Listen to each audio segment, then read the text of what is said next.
Hello ನಮಸ್ಕಾರ ಸ್ನೇಹಿತರೆ. ಜೀವನದಲ್ಲಿ ಪ್ರತಿಯೊಬ್ಬರು ಒಂದಲ್ಲ ಒಂದು ಸಮಯದಲ್ಲಿ ಅವಮಾನವನ್ನು ಅನುಭವಿಸುತ್ತಾರೆ.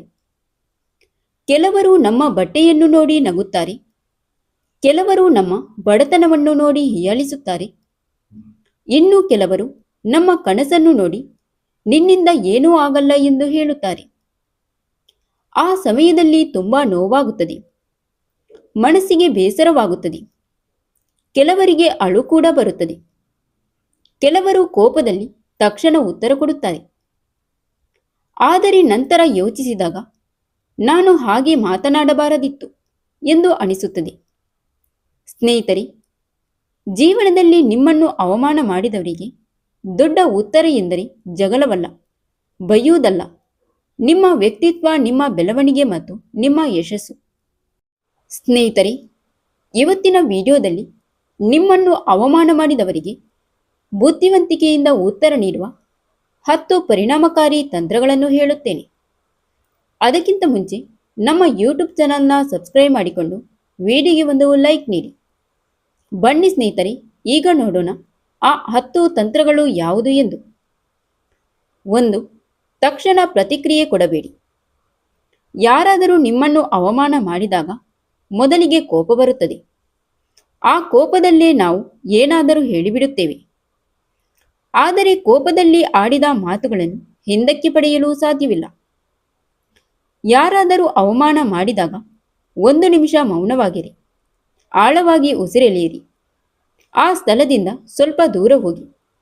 ಯಾಕೆಂದರೆ ಕೆಲವರು ನಿಮ್ಮ ಕೋಪವನ್ನೇ ನೋಡಲು ಉದ್ದೇಶಪೂರ್ವಕವಾಗಿ ಅವಮಾನ ಮಾಡುತ್ತಾರೆ. ನೀವು ಶಾಂತವಾಗಿದ್ದರೆ ಅವರ ಉದ್ದೇಶವೇ ವಿಫಲವಾಗುತ್ತದೆ.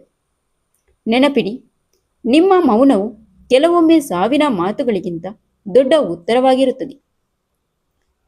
2. ನಿಮ್ಮ ಮೌಲ್ಯವನ್ನು ಇತರರ ಮಾತಿನಿಂದ ಅಳೆಯಬೇಡಿ. ಒಬ್ಬ ವ್ಯಕ್ತಿ ನಿಮ್ಮನ್ನು ಕಡಿಮೆ ಎಂದು ಹೇಳಿದರೆ ನೀವು ನಿಜವಾಗಿಯೂ ಕಡಿಮೆಯಾಗುವುದಿಲ್ಲ.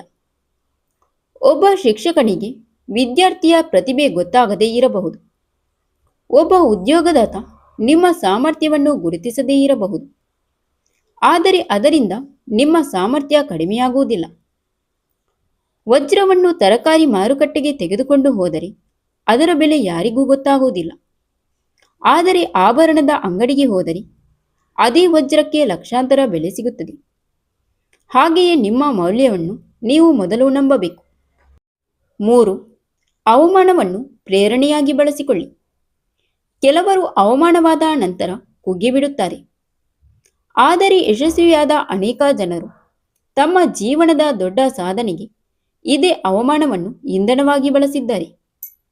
ನಿನ್ನಿಂದ ಆಗಲ್ಲ ಎಂದು ಹೇಳಿದಾಗ ನಾನು ಮಾಡಿ ತೋರಿಸುತ್ತೇನೆ ಎಂಬ ನಿರ್ಧಾರ ನಿಮ್ಮೊಳಗೆ ಬರಬೇಕು. ಪ್ರತಿದಿನ ಸ್ವಲ್ಪ ಸ್ವಲ್ಪ ಪ್ರಯತ್ನ ಮಾಡಿ. ಒಂದು ದಿನ ನಿಮ್ಮ ಸಾಧನೆಯೇ ಉತ್ತರ ಕೊಡುತ್ತದೆ. 4. ಪ್ರತಿದಿನ ಹೊಸದನ್ನು ಕಲಿಯಿರಿ. ಯಶಸ್ಸು ಅದೃಷ್ಟದಿಂದ ಬರುವುದಿಲ್ಲ. ಹೊಸ ಕೌಶಲ್ಯ, ಹೊಸ ಜ್ಞಾನ, ನಿರಂತರ ಅಭ್ಯಾಸ ಇವೆಲ್ಲ ಯಶಸ್ಸಿಗೆ ದಾರಿ ಕೊಡುತ್ತದೆ. ಪ್ರತಿದಿನ 30 ನಿಮಿಷ ಪುಸ್ತಕ ಓದಿ. ಒಂದು ಹೊಸ ವಿಷಯ ಕಲಿಯಿರಿ. ನಿಮ್ಮ ಕೆಲಸದಲ್ಲಿ ಉತ್ತಮವಾಗಲು ಪ್ರಯತ್ನಿಸಿ. ನಿಮ್ಮ ಬೆಳವಣಿಗೆ ನೋಡಿದಾಗ ನಿಮ್ಮನ್ನು ಹೀಯಾಳಿಸಿದವರು ಆಶ್ಚರ್ಯಪಡುತ್ತಾರೆ. 5. ನಿಮ್ಮ ಆರೋಗ್ಯವನ್ನು ನಿರ್ಲಕ್ಷಿಸಬೇಡಿ.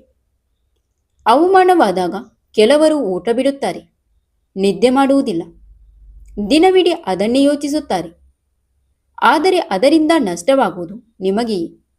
ಸ್ನೇಹಿತರೆ, ಅವಮಾನ ಆದದ್ದನ್ನು ಕಡೆಗಣಿಸಿ ಒಳ್ಳೆಯ ಆಹಾರ ತಿನ್ನಿ, ವ್ಯಾಯಾಮ ಮಾಡಿ, ಧ್ಯಾನ ಮಾಡಿ.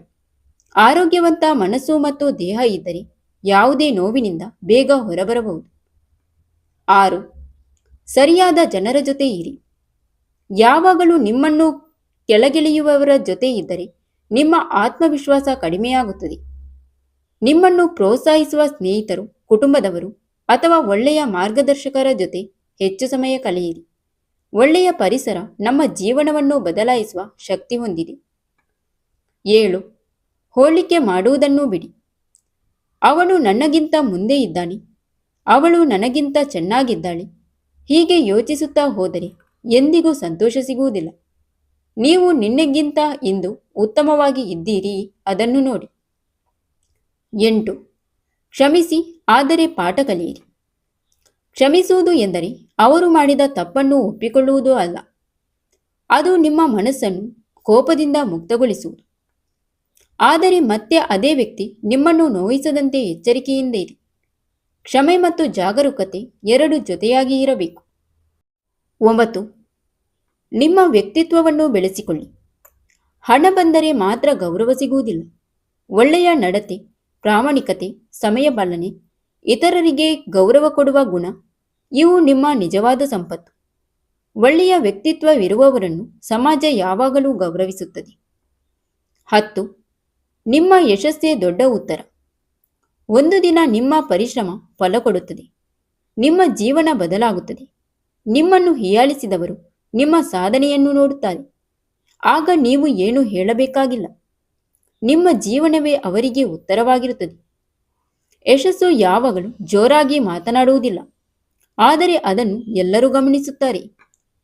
ಸ್ನೇಹಿತರೆ, ಅವಮಾನ ನಿಮ್ಮ ಜೀವನದ ಅಂತ್ಯವಲ್ಲ, ಅದು ನಿಮ್ಮ ಹೊಸ ಆರಂಭವಾಗಬಹುದು. ಇಂದು ನಿಮ್ಮನ್ನು ಹೀಯಾಳಿಸಿದವರು ನಾಳೆ ನಿಮ್ಮ ಸಾಧನೆಗೆ ಚಪ್ಪಾಳೆ ತಟ್ಟುವ ದಿನವೂ ಬರಬಹುದು. ಆದ್ದರಿಂದ ಕೋಪವನ್ನು ಬಿಡಿ, ಬೆಳವಣಿಗೆಯನ್ನು ಆರಿಸಿ. ನಿಮ್ಮ ಯಶಸ್ಸೇ ನಿಮ್ಮ ಪರವಾಗಿ ಮಾತನಾಡಲಿ. ಸ್ನೇಹಿತರೆ, ನಿಮ್ಮ ಜೀವನದಲ್ಲಿ ಯಾರಾದರೂ ನಿಮ್ಮನ್ನು ನಿನ್ನಿಂದ ಆಗಲ್ಲ ಎಂದು ಹೇಳಿದ್ದಾರೆಯೇ? ಅದಕ್ಕೆ ನೀವು ಹೇಗೆ ಉತ್ತರ ಕೊಟ್ಟಿರಿ? ಅಥವಾ ಇನ್ನು ಮುಂದೆ ಯಾವ ತಂತ್ರವನ್ನು ನೀವು ಅನುಸರಿಸುತ್ತೀರಿ? ನಿಮ್ಮ ಅನುಭವವನ್ನು ಕಮೆಂಟಲ್ಲಿ ಹಂಚಿಕೊಳ್ಳಿ. ನಿಮ್ಮ ಮಾತು ಇನ್ನೊಬ್ಬರಿಗೆ ಧೈರ್ಯವಾಗಬಹುದು. Thank you for watching.